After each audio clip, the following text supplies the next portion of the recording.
Hello everyone, Nary here from Drakewing Gaming. Some of you know me on Twitter, The Gaming Dragon. Today I'm coming back at you another Let's Play episode of Violet Memoir, Oscar's Path. So, it appears that these strange, creepy, nightmarish episodes are not just limited to Wallace himself. It seems like the entire group is being affected by this. Thankfully, though, Wallace has found Lily in this hospital, of all places, getting some very Silent Hill vibes from this. Ooh, the furry Silent Hill, wouldn't that be interesting? But anyway, guys, sit back and enjoy. I'm entertaining you for the next 20 minutes, and let's jump right into it, shall we? Alarm chain, you are up, and let's go. Alright. Throughout all of this, she never stops brushing her fingers through my head fur. I can tell she wants to ask what's wrong, but surprisingly, she's showing a lot of restraint. I think I'm good. You sure? We don't have to go yet. In fact, I'd rather see as little of this place as possible. Not a fan of hospitals? Her face crunches up in disgust, and it's very clear it's much more than just a simple dislike, but when she catches me looking at her curiosity, she wipes it off her face and brings back that reassuring smile. It's certainly not my favorite of places, you can say that. Now, come on, let's find the others and get out of here. Her hand leaves my head, and I feel an immediate yearning for it to return. That comforting touch. It's not something I've had in a long time. Maybe I can ask her to try it for me later. Oh. Taking her hand, I'm surprised by how easily she's able to pull me up. She's the same size as I am, but she pulls me up like it's nothing. Whoa! My dad's a self-defense trainer, ex-military CQC stuff. I can kick any guy's ass, don't worry. It's your dad's solid, Snake. Nice CQC, Snake. She preens at that and puffs out her chest in a way that reminds me a lot of Oscar. Excuse me. She's got a massive grin on her face like him too, though her tired, sunken eyes are a grim reminder of how serious their situation is. She quickly drops the axe, realizing this probably isn't the time for that before she waves me towards her. Expecting to continue down the hall like I had been, Lily walks past me and indicates for me to follow her. I came from that way. There's nothing but a bunch of locked doors, even the stairwell. Do you think there's maybe a key in one of these rooms? Have you tried opening any of them? Not really. I was just hoping to find some stairs to get out. Walking towards one of the doors, she tilts her head and waits. The look of amusement in her eyes and the way her ears lean towards me makes me feel a bit silly, but I take a step forward regardless and pull on one of the doors. It doesn't budge at all. There's never the sound of a door struggling against the lock. It's like it can never open to begin with. What the? Lily doesn't look surprised at all, and there's a small resurgence of panic in my chest. It must have shown on my face because she places her hand on my shoulder in reassurance. Hey, it's okay. Not all the doors are locked. I found one that leads to this hallway. We're fine. We just have to find a way out. But this door, it didn't even rattle or anything. Yeah, I don't think these doors even lead anywhere. I tried kicking one down, but it was like hitting a wall. I didn't even hear any echoing on the other side. An echo, you say? Where are we? No hospital is like this. I don't think that matters right now. Let's just keep moving. Yeah, okay. Does your phone work? Mine's out of battery. No, it doesn't. I fully charged it this morning, but it's not turning on. Don't worry, I'm sure it's just flat after we got knocked out for so long. I'm not sure if that's better or worse. That means we've been here for a while. Returning back to the room I woke up in, Lily peeks into it before taking a few steps in. She looks around for something before looking confused. Why is this one unlocked? Oh, I woke up here. You woke up in a room? I only woke up in the hallway on the gross floor. There's a temptation to mention how I'd been on the floor as well, but I don't think now is really the time for semantics. What's this? Lily points towards a piece of paper on the ground where I had been lying. Did I mention it when I searched the room before? I swore there wasn't anything there, but maybe I missed it. As she picks it up, I feel a familiar sense of dread. What if it's another message directed towards him? What if it's... She turns it over, and it's just a small photo of some blue flowers sitting in a thin glass vase. Below the photo, written on a blank space, is the words, "Where have you been?" It's very beautiful and nothing like the taunting message I received.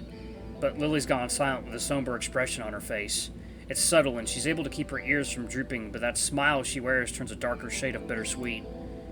Are you okay? Looking towards me, she gives me a slow nod before putting the photo on the nearby desk. It stands out amongst the piles of pamphlets. Yeah, I'm good. It's nothing. It just reminded me of something I haven't done in a while.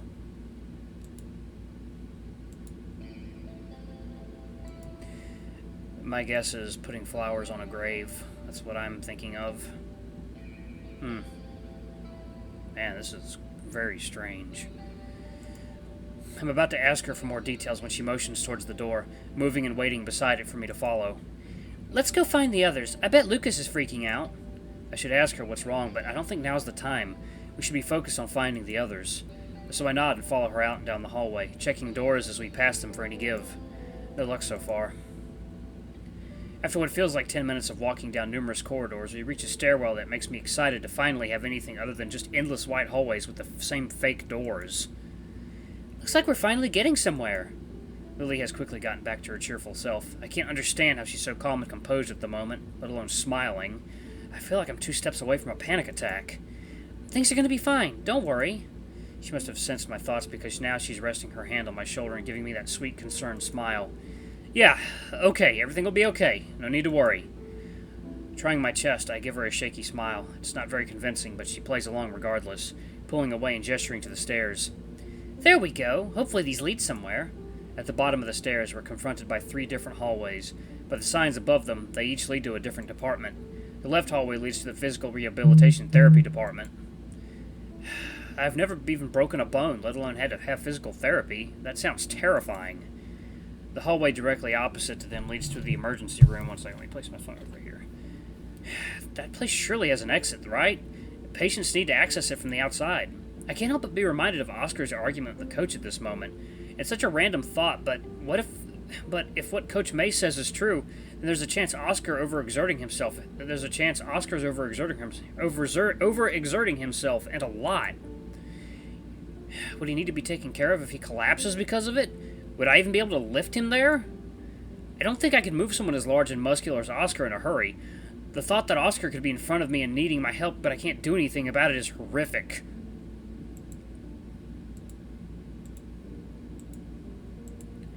Steadying my breath, I take deep, slow breaths until I'm feeling a little more calm and move on to the next corridor. The final hallway on the right looks to head somewhere to the Speech Languages Services Department. It's new to me. I've never heard of this area before. It's an area for helping those with communication problems, like if you need to improve your speech skills or have some kind of restriction. Oscar mentioned having a friend with mutism. I'm sure he's gone through speech and language therapy. Lily must have caught my confusion because she clarifies it quickly. I'm not sure I completely understand, but I get the gist of it. I don't really know anything about hospitals. I've never had to go in one before. It's just something I've learned. I've visited every winter hospital a fair share. Any reason why? The layout of this place doesn't make a lot of sense, but then again, I don't think a lot of this does. Best just roll with it. She cuts me off and replies with a jokey tone, but it's clear that it's a topic she doesn't want me to pry into. I don't think Lily would ever get angry at me for asking, but I don't want to push her boundaries regardless. Everyone's got secrets in this. Returning my focus to the situation, I turn towards Lily, and I can't stop myself from wringing my hands. My entire fur coat must be standing on end with how tense I am feeling. Which way do we go? The ER will definitely have a way out. It's an entrance for people needing an emergency after all, but we might want to look around to see if we can find the others. There might be people near the exit, plus I'm thinking about Oscar passing out and being taken there is still in the back of my mind. I can't stop the thoughts of him lying on the ground in the hospital, needing help, but there's no doctors or nurses to help him. It's a stupid, irrational thought, but it makes me take a few steps into the hallway. As soon as I step into the corridor, there's a slamming behind me, followed by a panic yell from Lily, and I can't stop myself from almost tripping over as I try to spin around.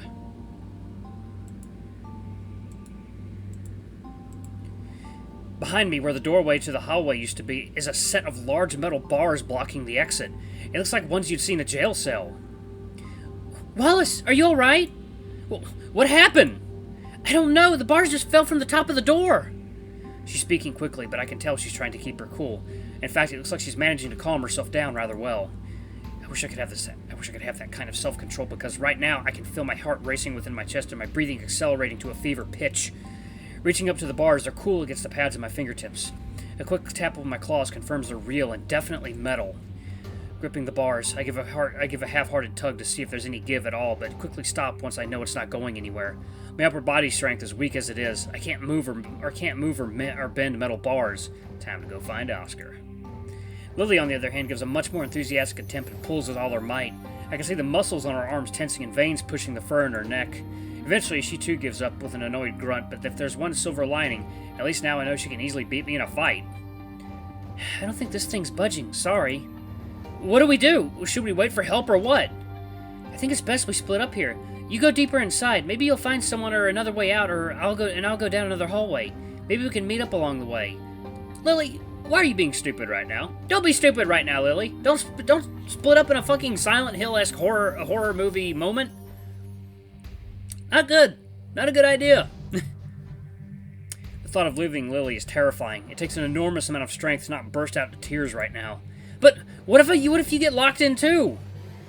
It doesn't look like there's any keyholes, so I don't think we're going to get this open. I doubt we're coming back through here. I want to argue more, but there's nothing else I can add because she's right. Unless we find some mechanism that opens this, there's no way I can make it back. But I'm scared. I don't even have to say anything because Lily must see the fear written all over my face. She approaches the locked door and cups my face before whispering in a calming low tone. Hey, you're okay. You can do this, Wallace. I know you can. All I'm able to do is give her a silent nod. I'm not sure I believe her, but I'll try my best to live up to her expectations. Good. It's just a temporary split-up. I'll catch up with you later. She gives me a wave before disappearing down the speech and language services hallway, not giving me any chance to speak. It doesn't feel rude, but more than that. It doesn't feel rude, but more that her trust in me is absolute. It's reassuring in a strange roundabout way. Ah, okay. Alright, guys. Looks like we got a decent amount of content. Okay. It's currently Lee's. Damn it, I keep saying okay, so let me go back to that. I'm going to save it right there. Alright, it's going to be a little bit of a shorter video today. I hope you guys enjoy it. Let's see if this has anything. What does this say? Currently ends. The next build release. Continue Oscar's path past this point. So look forward to that. It's currently up on Patreon too if you just can't wait. Ooh, I can't wait! As for now, thank you for enjoying your time with Violet Memoir, and try Lee's route if you haven't. If you haven't support. Okay, so I'm guessing Lucas probably doesn't have that much content right now. Okay, or maybe he does. I don't know. Yeah, guys, support this game. I fucking love it. Fucking love this game. All right. Anyway, guys, this has been another episode of Violent Memoir, Oscar's Path. I want to thank you all so much for watching. Don't forget to like, comment, subscribe, and ring that notification bell, and leave a super thanks if you can. It always helps. Until the next video, I love you all. I'll see you next time. Bye-bye.